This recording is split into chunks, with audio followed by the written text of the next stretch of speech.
జై శ్రీరామ్. శ్రీమాత్రే నమః. శ్రీ గురుభ్యో నమః. నవంబర్ 2వ తారీఖు నుంచి నవంబర్ 8వ తారీఖు వరకు ఈ వారం యొక్క గోచార గ్రహస్థితుల ఫలితాలు. గోచార గ్రహస్థితుల ఫలితాలు తెలుసుకోవడానికి ముందుగా గోచారంలో ద్వాదశ రాశుల్లో గ్రహాల స్థితిగమనాలు ముందుగా మనం పరిశీలిద్దాం. కర్కాటక రాశిలో దేవగురువైన బృహస్పతి వారి సంచారము, సింహరాశిలో కేతుదేవుని సంచారము, కన్యా రాశిలో శుక్రాచార్యుల వారి సంచారము. శుక్రాచార్యుల వారి సంచారం కన్యా రాశిలో 2వ తారీఖు వరకే ఉంటుంది. అంటే వీక్ స్టార్టింగ్ ఆదివారం వరకే ఉంటుంది. మిగతా రోజుల్లో ఆయన అంటే సోమవారం నుంచి కన్యా రాశి నుంచి తులారాశిలోకి ఆయన అడుగు పెడుతున్నారు.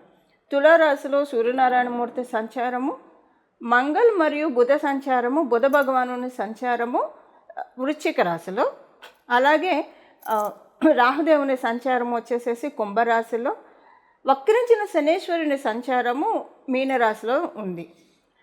చంద్రభగవానుడు ఈ వారంలో 4 రాశులను చూడతాడు. కుంభరాశి మొదలుకొని వృషభ రాశి వరకు ఆయన సంచారం ఉంటుంది ఈ వారంలో. ఈ వారం యొక్క గోచార గ్రహస్థితులు ఇలా స్థితిలో ఉన్నారు. గోచారంలో గ్రహాలు ఇలా స్థితిలో ఉన్నాయి.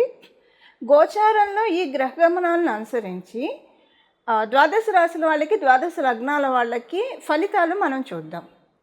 ఫలితాలు చూడటానికి ముందుగా ఈ వారము గోచారంలో ప్రత్యేక అంశాలు ఏవైనా ఉన్నాయా అవి ఒక్కసారి మనం పరిశీలిద్దాం.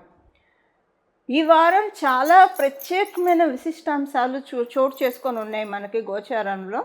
అదేంటంటే 2 కేంద్రాల్లో 2 గురువుల సంచారము. అంటే 3వ తారీఖు నుంచి దైత్య గురువైన అసురు గురువైన శుక్రాచార్యుల వారి సంచారము ఆయన స్వక్షేత్రమైన మీనరాశిలో జరుగుతుంది. అలాగే గురు భగవానుడి సంచారము కర్కాటక రాశిలో. సో వీళ్ళిద్దరూ కూడా పరస్పర కేంద్రాల్లో ఉన్నారు. మనం కాలపురుషుడు కుండలిలోంచి చూస్తే చతుర్థ సప్తమ స్థానాల్లో పరస్పర కేంద్రాల్లో వీళ్ళ సంచారం ఉంది. అలాగే మంగళ్ ఇంకొక ప్రత్యేక అంశం ఏంటంటే 3 గ్రహాలు స్వక్షేత్రంలో ఉన్నాయి. అది దైత్య గురువైన శుక్రాచార్యుల వారు తులారాశిలో, మంగళ్ వృశ్చిక రాశిలో ఆయన స్వక్షేత్రం, అలాగే రాహు భగవానుడు ఆయనకంటూ ఒక రాశి ఉండదు, షేర్ చేసుకుంటాడు. ఆయన షేర్ చేసుకునే రాశి అయిన కుంభరాశిలో ఆయన స్థితిలో ఉన్నారు. 3 గ్రహాలు స్వక్షేత్రంలో ఉన్నాయి. 2 గ్రహాలు పరస్పర కేంద్రాల్లో ఉన్నాయి. అలాగే 1 గ్రహం ఉచ్చ స్థితిలో ఉంది. అంటే దేవగురువైన బృహస్పతి ఉచ్చ స్థితిలో ఉంది. ఇన్ని ప్రత్యేకాంశాలు కూడి ఉన్నాయి. ఈ ఇప్పుడు ఖగోళంలో గోచారంలో గ్రహగమనాలు మధ్యలో ఇలా ప్రత్యేక స్థితి గమనాలు ఉంటూనే ఉంటాయి. కానీ ఒక్కొక్కసారి ఈ ప్రత్యేక స్థితి గమనాలు అరిష్టాలకి దారితీస్తుంది. ఒక్కొక్కసారి ఈ స్థితి గమనాలు శుభత్వానికి దారితీస్తుంది. ఇప్పుడు శుభత్వానికి దారితీస్తూ ఉంది. అంటే చాలా మంచి ఒక కర్టన్ రైజర్. ఇది ప్రతి ఒక్కళ్ళకి అప్లికేబిలిటీ ఉంటుందండి. ద్వాదశ రాశుల వాళ్ళకి, ద్వాదశ లగ్నాల వాళ్ళకి యూనిక్గా అప్లికేబిలిటీ ఉంటుంది ఈ శుభాంశ అనేది. ఇప్పుడు మీకు ఒక మాటలో చెప్పాలంటే ఈ కోవిడ్ ఇవి వచ్చినప్పుడు ఎలాగైతే చాలామంది ఎఫెక్ట్ అయ్యారో, అది సపోజ్ గోచారం అనుకుందాం, ఎంతమంది ఎఫెక్ట్ అయ్యారు. సో అలాగా మంచి వచ్చినప్పుడు కూడా అందరికీ ఎఫెక్ట్ ఉంటుంది కదా. ఈ మంచి ఇప్పుడు గోచారంలో ఉన్న మంచి అందరికీ ఏదో ఒక రకంగా ఎఫెక్ట్ చూపిస్తుంది. అయితే కొంతమందికి వాళ్ళ జన్మజాతకం బాగా వీక్గా ఉంటే అప్పుడు ఇది తీసుకోలేరు. దానికోసం మనం అంటే పూర్తిగా తీసుకోలేరు, అసలంటూ తీసుకుంటారు. ఒక 30% అయితే తీసుకుంటారు, 40% తీసుకుంటారు. కానీ 70% తీసుకోవడానికి ఏం పరిహారం చేయాలో మనం చూద్దాము. దానితో పాటు అసలు జన్మజాతకం బాగున్న వాళ్ళు కూడా ఇవి మంచి ఫలితాలు తీసుకోవాలంటే ఏ పరిహారం చేసుకోవాలో కూడా మనం పరిశీలిద్దాము. ధనుసు రాశి ధనుసు లగ్నం వాళ్ళ ఫలితాలు. ఇప్పుడు నేను చెప్పే శుభాంశాల్లో నేను మీకు ఇందాక స్టార్టింగ్లో చెప్పిన శుభాంశాల్లో మీ రాశాధిపతి అయిన గురు భగవానుడితో స్టార్ట్ అవుతున్నాను. కర్కాటక రాశిలో ఉండడం, ఉచ్చస్థానంలో ఉండడం, కేంద్ర కోణం కూడా అవ్వడం, అలాగే మీకు 3వ స్థానంలో ఉన్న రాహు భగవానుడితోటి ఇది ఎండ్ అవుతుంది. ఇప్పుడు మనం తెలుసుకున్న ఈ శుభాంశాల్లో మేజర్ ట్రాన్సిటింగ్ ప్లానెట్స్ కూడా ఇన్వాల్వ్ అయ్యి ఉండడం వల్ల ఈ శుభాంశాలు ఇప్పుడు మనకు 1 ఇయర్లో లేదా 45 డేస్లో జరిగే ప్లానెట్స్ అనుకోండి, టెంపరీ టైం బీయింగ్లో వస్తాయి అనుకూలతలు, మళ్ళీ అవి వెళ్ళిపోతాయి. ఒక 1-2 మంత్స్ ఉంటే వెళ్ళిపోతాయి. కానీ ఎప్పుడైతే మేజర్ ట్రాన్సిటింగ్ ప్లానెట్స్ గోచారంలో ఒక యోగంలో ఇన్వాల్వ్ అయ్యి ఉంటాయో అవి ఒక బ్యాలెన్సింగ్ మోడ్లో తీసుకెళ్తాయి, కాంక్రీట్ చేస్తాయి. ఈ వారం మొదలుకొని ఈ 1 ఇయర్ లోపల మనం ఇప్పుడు తెలుసుకోబోయే రిజల్ట్స్ మీరు చూస్తారు. మేజర్ ట్రాన్సిటింగ్ ప్లానెట్స్ కూడా ఇన్వాల్వ్ అయ్యి ఉండడం వల్ల. సో ఏ విషయాల్లో మీకు ఒక మంచి నాంది పడుతుంది, ఏదో ఒక విషయంలో. ఆ విషయం ఏంటో నేను ఇప్పుడు చెప్తాను మీకు. మీకు కొన్ని పనులు అవ్వకుండా జడంగా ఉన్న పనులు ఏవైతే ఉన్నాయో, అది మీ వృత్తికి సంబంధించింది కావచ్చు, దేనికి సంబంధించినదైనా సరే, జడంగా ఇది అయితే బాగుండు, అవ్వట్లేదు, ఎప్పటికవుతుంది భగవంతుడా అని బాధపడే పనులు ఏవైతే ఉన్నాయో అవి ముందుకు మూవ్ అవుతాయి. అవి మూవ్ అవ్వడం మీరు చూస్తారు. దానివల్ల మీకు చాలా సంతోషం ఉంటుంది. ఈ వారం నుంచి మీరు చాలా ఎనర్జీ లెవెల్స్ హైగా ఉంటాయి. శారీరక ఆరోగ్యం చాలా స్ట్రాంగ్గా ఉంటుంది. మీకు అనారోగ్య సమస్యలు ఏవైనా ఉంటే, ఆరోగ్య రుగ్మతలు ఏవైనా ఉంటే అవన్నీ తొలగిపోయి మీకున్న అనారోగ్యం కావచ్చు, ఆరోగ్య రుగ్మతలు కావచ్చు, అవన్నీ సెటరేట్ అయ్యే శుభ సమయం. మీరు విదేశాలు వెళ్ళాలి లేదా విదేశాల్లో ఉన్న వాళ్ళు స్వదేశానికి రావాలని మీరు ప్రయత్నాలు చేస్తూ ఉంటే మీకు ఇవి ఇప్పుడు ఖచ్చితంగా చాలా మంచి టైం. మీరు అనుకున్నట్టు చక్కగా చేయగలుగుతారు. చక్కగా చేయడానికి ఇదొక స్కోప్ మీకు త్రో చేస్తుంది. మీ సర్కిల్లో మీకు తెలిసిన వాళ్ళకి ఎప్పటి నుంచో పెళ్ళి కాకుండా పెండింగ్లో ఉన్న వాళ్ళకి ఇప్పుడు మ్యారేజ్ జరుగుతుంది ఈ 1 ఇయర్లో. అయితే వాళ్ళకి మ్యారేజ్ జరిగితే మీకేంటి అంటే, మీ గోచారంలో మీ గోచార గ్రహస్థితుల రీత్యా ఇది సూచిస్తుంది. కాబట్టి మ్యారేజ్ కావచ్చు, ఏదైనా వాళ్ళ ఇంట్లో ఏదైనా శుభకార్యం ఎప్పటి నుంచో అనుకుంటున్నది. ఒకవేళ సపోజ్ ఎవరైనా సంతానం కోసం ఎదురు చూస్తూ ఉన్నారు, ఎప్పటి నుంచో వాళ్ళకి సంతానం కలగట్లేదు, ఇప్పుడు కలుగుతుంది, మీరు వింటారు. సో ఇలా వాళ్ళు ఎప్పటి నుంచో ఎదురు చూస్తున్నది ఏదైనా ఈ 1 ఇయర్ లోపల అయితే మీరు ఇది నోట్ చేసుకోవాల్సిన విషయం ఏంటంటే, మీకు ఒక 3 గుడ్ న్యూస్లు మీ జీవితానికి సంబంధించినవి మీరు వింటారు. ఎనర్జీస్ యాక్టివేట్ చేస్తూ ఉన్నాయి. మీ జన్మజాతకం మరీ బలహీనంగా ఉంటే అప్పుడు అసలు ఇలాంటి వాళ్ళు మీ సర్కిల్లో ఉండకపోవచ్చు. అంటే బలహీనంగా ఉంటే అని ఉంటే, ఎందుకంటే అప్పుడు ఉండకపోతే వినరు కదా. ఒక్కోసారి బలంగా ఉన్నా కూడా మీ సర్కిల్లో ఇలాంటి వాళ్ళు ఉండకపోవచ్చు, మీకు తెలిసిన సర్కిల్లో. కానీ మనం రోజు కనెక్ట్ అయ్యేవాళ్ళు కొంతమంది ఉంటారు, లేదా తరచూ కనెక్ట్ అయ్యేవాళ్ళు కొంతమంది ఉంటారు. కనెక్ట్ కాని వాళ్ళు కూడా మీ జన్మజాతకం బలంగా ఉంటే వాళ్ళ నుంచి వింటారు. కానీ దీనికి కండిషన్ ఏంటంటే, వాళ్ళకి ఎప్పటి నుంచి, ఇప్పుడు ఉదాహరణకి పెళ్ళి సెటిల్ అయింది అనుకోండి, మిమ్మల్ని ఇన్వైట్ చేస్తారు. అబ్బో ఎంతకాలం నుంచి చూస్తుంటే ఇప్పటికి కుదిరింది సంబంధం అని చెప్తారు. ఒక 5 ఏళ్ల నుంచి అన్నా కనీసం ఒక నిరీక్షణ ఫలం ఇప్పటికి దక్కింది మాకు అని చెప్తారు. అలా ఏదైనా ఒక ఇంటికి సంబంధించిన గృహప్రవేశం కావచ్చు, ఏదైనా సరే ఎప్పటి నుంచి అనుకుంటుంటే ఇప్పుడు అయిందండి అని మీకు చెప్తారు. సో అలా మీకు ఎవరు చెప్పినా కూడా అప్పుడు కూడా ఇది కౌంట్ అవుతుంది. అలా మీకు ఉంటుంది. మీకు 3 గుడ్ న్యూస్లు మీరు ఉంటారు. అక్కడి నుంచి మీకు సంబంధించిన విషయాల్లో మీ జీవితంలోనే, ఏదో పక్క వాళ్ళ జీవితంలో గుడ్ న్యూస్లు కాదు, మీ జీవితంలోనే మీరు గుడ్ న్యూస్లు ఉంటారు. దానికి తోడు మీకు ఏంటంటే, జడంగా ఉన్నది ఏదైనా అది జడత్వాన్ని వదిలేసేసి చైతన్యాన్ని సంతరించుకొని పనులు జరుగుతాయి. జడత్వం అనేది కంప్లీట్గా నిర్మూలించబడుతూ ఉంది ఈ వారం నుంచి. ఏ విషయంలో అయితే పనులు అవ్వక జడంగా ఇబ్బంది పడుతున్నారో, సపోజ్ మీకు ఎవరి నుంచైనా బకాయిలు రావాలి, వాళ్ళు ఇస్తామని చెప్పరు, ఇవ్వమని చెప్పరు, నానుస్తారు కొంతమంది అయితే. అలా ఉన్నవాళ్ళు అది జడత్వం, అది పోతుంది. చైతన్యం వచ్చి మీకు జరుగుతుంది, మీకు ఇస్తారు. మీరు ఎవరికన్నా ఇవ్వాల్సి ఉన్నా, మీరు ఇవ్వాలనుకుంటున్నారు కానీ మీకు సమకూరట్లేదు, అప్పుడు మీరు ఇవ్వగలుగుతారు. ఇలా అంటే నేను మీకు ఎగ్జాంపుల్కి చెప్తున్నాను అంతే. మీకు అది ఏ విషయంలో అయినా సరే ఇది అవ్వట్లేదు ఎప్పటి నుంచో అని అనుకున్నది ఏదైనా సరే, ఆ జడత్వం అంతా వదిలే ఇప్పుడు చైతన్యవంతంగా పనులన్నీ ప్రోగ్రెసివ్ మోడ్లోకి వెళ్తున్నాయి.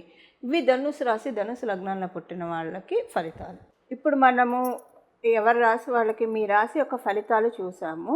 దీనికి చేసుకోవాల్సిన పరిహారం ఏంటో మనం ఒక్కసారి పరిశీలిద్దాము. ఏ పరిహారం చేసుకోవాలో ఇప్పుడు మనం ఒక్కసారి నోటీస్ చేద్దాం. ఈ వారము చాలా శుభాంశాలతో కూడి ఉందని నేను మొదటే చెప్పాను. ఈ శుభాంశాలు మీ రాశికి ఎలాంటి ఫలితాలు ఇస్తుందో కూడా మనం చెప్పుకున్నాము. అయితే నేను స్టార్టింగ్లో యూనిక్గా ఏ శుభాంశం ఉంటుందో అందరికీ అది కూడా ఒకసారి ఇప్పుడు చెప్తాను. ద్వాదశ రాశుల వాళ్ళకి, ద్వాదశ లగ్నాల వాళ్ళకి మనశ్శాంతి, ఉన్నంతలో మనశ్శాంతి. అంటే మనకి ఎంత ఇప్పుడు వేయనట్టు ఉన్నా కూడా టెన్షన్ పడేవాళ్ళు ఉంటారు. అంటే నా ఉద్దేశము, ఎవరి లెవెల్లో వాళ్ళకి టెన్షన్స్ ఉంటాయి. ఒక పెద్ద బెంజ్ కార్లో తిరుగుతున్నారా, లేదా ఒక ప్యాలెస్లో ఉంటున్నారు, వాళ్ళకి టెన్షన్ లేదనుకోవడం కల్లా. ఎవరికైనా సరే, ఎవరైతే స్ట్రాంగ్ మైండెడ్ ఉంటారో వాళ్ళకి మనశ్శాంతి ఉంటుంది. ఇది ఎవరికైనా అప్లికేబిలిటీ ఉంటుంది. ఇప్పుడు ఏంటంటే ఈ గోచారంలో ఉన్న గ్రహస్థితులు అందరికీనండి, మీ పరిస్థితులు ఎలాగన్నా ఉండనియండి, వాటిల్లోంచి కొంత మిమ్మల్ని హీల్ చేస్తుంది. హీల్ చేసి వాటిల్ని, ఆ గాయాల్ని, కాలం చేసిన గాయాలు అందరికీ మాన్పే శుభ సమయము. వాటిల్లో నుంచి అందరం గట్టెక్కే శుభ సమయము. ఒక రకంగా చెప్పాలంటే అందరికీ ఏదో ఒక అంశంలో, అంటే పర్టికులర్గా ప్రతి ఒక్కళ్ళకి యూనిక్గా అప్లికేబిలిటీ అయ్యే పాయింట్, మన లైఫ్లో ఏదో ఒక ఆస్పెక్ట్లో కంప్లీట్గా మనశ్శాంతి అయితే ఉంటుంది. ఇది ఇక్కడి నుంచి స్టార్ట్ అవుతుంది. కాకపోతే ఇందులో మనకి మేజర్ ప్లానెట్స్ కూడా ఇన్వాల్వ్ అయి ఉన్నాయి కదా. ఇప్పుడున్న ఈ శుభాంశాలు అంటే గురు భగవానుడు అలాగే రాహుదేవుడు కూడా ఇన్వాల్వ్ అయి ఉండడం వల్ల వీళ్ళిద్దరికీ చాలా కాలం సంచారం చేస్తారు. గురు భగవానుడు సంవత్సర కాలం పాటు ఇలా సంచారం చేస్తారు. కాబట్టి ఇప్పుడు మనం తెలుసుకున్న ఈ శుభాంశాల్లో పెద్ద గ్రహాలు కూడా ఇన్వాల్వ్ అయి ఉన్నాయి. కాబట్టి ఇక్కడి నుంచి మొదలుకొని ఈ రాబోయే సంవత్సరంలో ఈ ఫలితం మీరు చూస్తారు. ఏదో ఒక ఆస్పెక్ట్ ఆఫ్ మీ లైఫ్లో ఏదో ఒక విషయంలో పరిపూర్తిగా మనశ్శాంతి దొరుకుతుంది. ఒకవేళ ఉదాహరణకి మీ జన్మజాతకం చాలా బలంగా ఉంటే ఒక 4-5 అంశాల్లో మనశ్శాంతిగా ఉంటుంది, అంటే తృప్తిగా అనిపిస్తుంది. ఈ భగవంతుడు దయ వల్ల ఈ విషయంలో నేను చాలా ఇప్పుడు కొన్ని విషయాల్లో వింటూ ఉంటాం కదా, ఫ్యామిలీ విషయంలో ఐఎమ్ బ్లెస్డ్, ఒక ఫైనాన్షియల్ ట్రబుల్ ఒక్కటే ఉందను, లేకపోతే ఫైనాన్షియల్గా వీఆర్ బ్లెస్డ్, కాకపోతే పిల్లల మాట వినట్లేదనో, పిల్లల విషయంలోనో ఇలాగే ఏదో ఒక అంశంలో అయితే మనశ్శాంతి లేకుండా ఉంటుంది. కొంతమందికి పాపం మల్టిపుల్ విషయాల్లో మనశ్శాంతి లేకుండా ఉంటుంది. సో మీ జన్మజాతకాలను అనుసరించి ఏదో ఒక అంశంలో డెఫినెట్గా మనశ్శాంతి ఉంటుంది. ఇక్కడ మొదలుకొని ఈ రాబోయే 1 ఇయర్లో ఈ విషయం ఖచ్చితంగా చూసే తీరుతారు. సెకండ్ థింగ్, ఒకవేళ మీ జన్మజాతకం బలంగా ఉంటే చాలా విషయాల్లో మనశ్శాంతిగా ఉండే అవకాశం కూడా ఉంటుంది. అది మళ్ళీ మీ జన్మజాతకాన్ని అనుసరించి ఉంటుంది. అసలు ముందు మనం దీన్ని కైవసం చేసుకోవడానికి, అంటే దేనికైనా సరే మనం ఒడిసి పట్టుకోవాలి, యోగాల్ని ఒడిసి పట్టుకోవాలి. గోచారంలో ఉన్న ఇప్పుడు వర్షం పడుతున్నప్పుడు ఆ నీళ్లు పట్టుకుంటే మనకి ఉపయోగపడతాయి, లేకపోతే అది భూమిలోకి వెళ్తే తర్వాత మనకు వస్తాయి. కానీ ఇమ్మీడియట్గా మనం వాడుకోవాలంటే మనం పట్టుకోవాలి. అలా గోచారంలో ఇప్పుడు ఒక అమృత వర్షాన్ని దేవతలు కురిపిస్తూ ఉన్నారు. ఈ అమృత వర్షాన్ని ఖచ్చితంగా పట్టుకోవడానికి మనం ప్రతి ఒక్కళ్ళం కూడా ప్రయత్నించాలి. దానికోసం చేయాల్సిన పరిహారం ఒక్కసారి మనం ఇప్పుడు చూద్దాం. ఈ పరిహారం మీరు నిత్యం దైవధ్యానం చేసేవాళ్ళు, ప్రతినిత్యం ఏదో ఒక ఆలయం సందర్శించే వాళ్ళైతే అసలు ఇంకా ప్రత్యేకించి ఏం చేయక్కర్లా, అది చేసుకుంటే సరిపోతుంది. కానీ ఇలా అందరికీ కుదరకపోవచ్చు. అంటే మామూలుగా చేసి దీపారాధన చేసి దండం పెట్టుకొని వెళ్తారు. కొంత టైము భగవంతుడికి కేటాయించలేని వాళ్ళకి ఇప్పుడు అందులో ఇప్పుడు మనం కార్తీక మాసంలో ఉన్నాం కాబట్టి ఈ నామాన్ని జపించుకుంటే చాలా చాలా మంచి ఫలితాలు మనం చూస్తాము. అదేంటో ఇప్పుడు మనం చూద్దాం. ఇప్పుడు ఉంటున్న ఈ శుభత్వంలో మనకి మేజర్గా స్టార్టింగ్ శుభత్వం గురు భగవాను నుంచి దేవగురువైన బృహస్పతి నుంచి స్టార్ట్ అవుతుంది. తర్వాత సెకండ్ ప్లానెట్ దైత్య గురువైన శుక్రాచార్యులు వారు మేజర్ గురువులు ఇంపాక్ట్ ఉండడం వల్ల పరమశివుణ్ణి ఈ నామంతో కనుక ప్రతిరోజు కూడా మనసులో, ఇప్పుడు మీరు ఓంకారం చేర్చైతే స్నానం చేసిన వెంటనే జపించాలి ఒక 108 సార్లు అలాగా. లేదు మనం రోజు జపించుకుంటామంటే అప్పుడు ఓంకారం చేర్చకుండా ఉత్తనామాన్ని జపించుకోవచ్చు. ఎప్పుడైనా ఉత్తనామం అయితే అంటే ఓం బీజాక్షరాలు చేర్చకుండా నామజపానికి ఎలాంటి దోషం ఉండదు, ఎప్పుడైనా జపించవచ్చు. అందుకే కదా మనం పేర్లు పెడతాము, నారాయణ అనో, లేదంటే శర్వాణి అనో, దుర్గా అనో, భవానీ అనో, ఇలా మనం భగవంతుడి పేరు పెడతాం. ఇప్పుడు ఈ టైంలో ఉన్న ఈ అమ్మవారి పేరు పిలవకూడదు అలా ఏం పెట్టుకోం కదా. అందుకే నామజపానికి ఎప్పుడు తప్పు ఉండదు. సో మీరు రోజు స్నానం చేసిన తర్వాత శుచులయ్యి ఒక 108 సార్లు లేదా 21 సార్లు కనీసం ఓంకారం చేర్చి చేసుకోండి. తర్వాత మామూలుగా కూడా దీన్ని ఓంకారం చేర్చకుండా చదువుకోవడానికి ఈ నామాన్ని స్మరించండి. ఇప్పుడు ఆ నామం ఏంటో మనం చూద్దాం. ఓం భీమాయ నమః, ఓం భీమాయ నమః, ఓం భీమాయ నమః. మీరు మామూలుగా జపించుకోవాలంటే అప్పుడు భీమాయ నమః, భీమాయ నమః, భీమాయ నమః. ఇది చాలా అద్భుతమైన మంత్రరాజము, నామరాజము. మీరు ఇది అసలు జపిస్తూ ఉండండి. డెఫినెట్గా ఒక 3 రోజులు కంటిన్యూగా మీరు చేస్తూ ఉండడం వల్ల చాలా అంటే చాలా పవర్ఫుల్ నామం ఇది. మరియు మంత్రం కూడా మీకు గురుబలం పెరుగుతుంది. గురుబలం పెరగడం వల్ల ఏమవుతుందంటే ముందు మనకి అంటే మనము ఒక్కొక్కసారి మనం తెలిసే తెలియక చేసే పనుల వల్ల కూడా దోషాలు ఆపాదించబడతాయి. అవేంటో ముందు గురు భగవానుడు స్టాప్ చేసేస్తాడు. ఈ పని చేస్తే ఈ సమస్య వస్తుంది, లేదా ఈ నిర్ణయం తీసుకుంటే ఈ సమస్య వస్తుంది. ముందు అక్కడ మనము సమస్యల వైపు అడుగు పెట్టకుండా కట్ చేసేస్తాడు. తర్వాత మనకి జ్ఞానాన్ని ప్రసాదిస్తాడు. తద్వారా మనశ్శాంతిని మనం పొందగలుగుతాం. ఎప్పుడైనా మనకి జ్ఞానమే అసలైన ఆహారము. జ్ఞానంతో ఎప్పుడైతే మనం జ్ఞానం ఎప్పుడైతే కలిగి ఉంటామో, జ్ఞానులకి కలిగిన మనశ్శాంతి ఇంకెవరికి ఈ ప్రపంచంలో ఉండదండి. జ్ఞానులకి ఉన్న మనశ్శాంతి, ఎందుకంటే ప్రతిదీ కూడా టెంపరరీ అని జ్ఞానం వల్ల తెలుస్తుంది మనకి. అది ఏదైనా కావచ్చు. సో మనకి మంచి విజ్డమ్ని, ఒక కర్టన్ రైజర్, ఆల్రెడీ మీకు విజ్డమ్ చాలా ఉంటే ఇది ఇంకా పెరుగుతుంది. ఎందుకంటే ఈ బ్రహ్మాండంలో తెలుసుకోవాల్సింది చాలా ఉంది, మనకు తెలిసింది కొంత మాత్రమే, రవ్వంత మాత్రమే మనం భావిస్తూ ఉండాలి. నిత్య విద్యార్థులుగా మనల్ని మనం పరిగణించుకుంటూ ఉంటే ప్రకృతి మాత మనకి అనేక అంశాన్ని చెప్తూ ఉంటుంది.